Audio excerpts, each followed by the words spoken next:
So 10 years from now, In 10 years from now. 10 years from now. 10 years from now. 10 years from now. 10 years from now. Sir, 10 years. 10 years from now. 10 years from now. 10 years from now. 10 years from now. so 10 years from now, 39 years old na ako. At ano, mag-aanak na ba ako?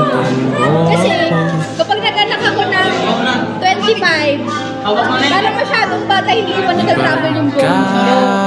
Pero kapag nag-anak ako ng 35, tangin na sobrang tanda.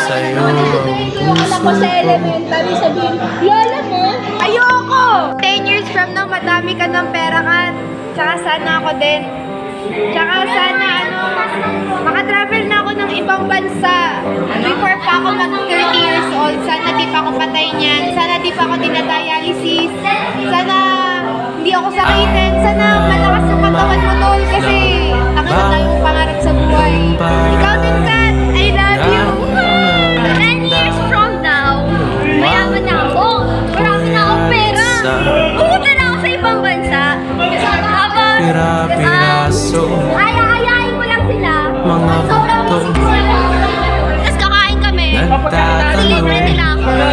10 years from now. Si Sagot ay di mahalaga Sa bawat nasa akin Nariyan ka Paumanhin 10 years from now. Paumanhin Sana ako professional na computer science or Sa something langit sa kasanayan Linawin yung pera ko.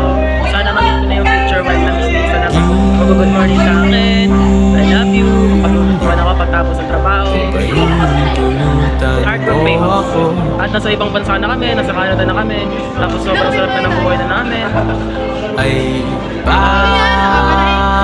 Years.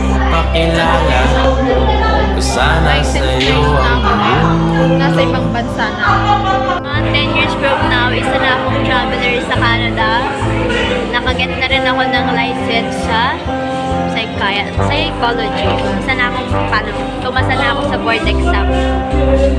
Mag-anak-anak eh. From now, I think, hindi ko kasi nakikita yung sarili ko. Kasi, what if hindi na mangyari? So, ito yung alternative kung hindi nangyari yung sa inyo.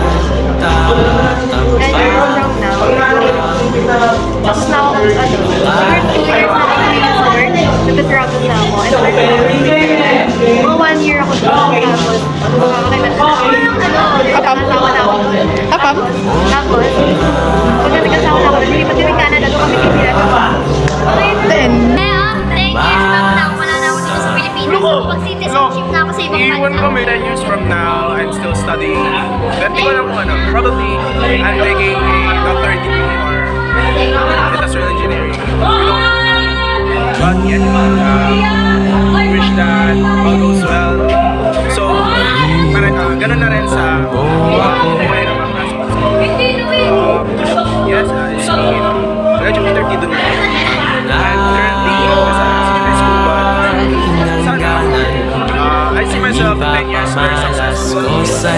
Me and my family are having a great time. Para sa ito, Ellie, in 10 years, kung nasan ka man ngayon, sana matatag ka, sana successful ka na, di ba, Ray? Sana successful ang lahat ng tao. Tama? Yeah. I miss this, so sa Timpalubog, sana hindi na tayo lumubog sa susunod. Tama ba? Tama.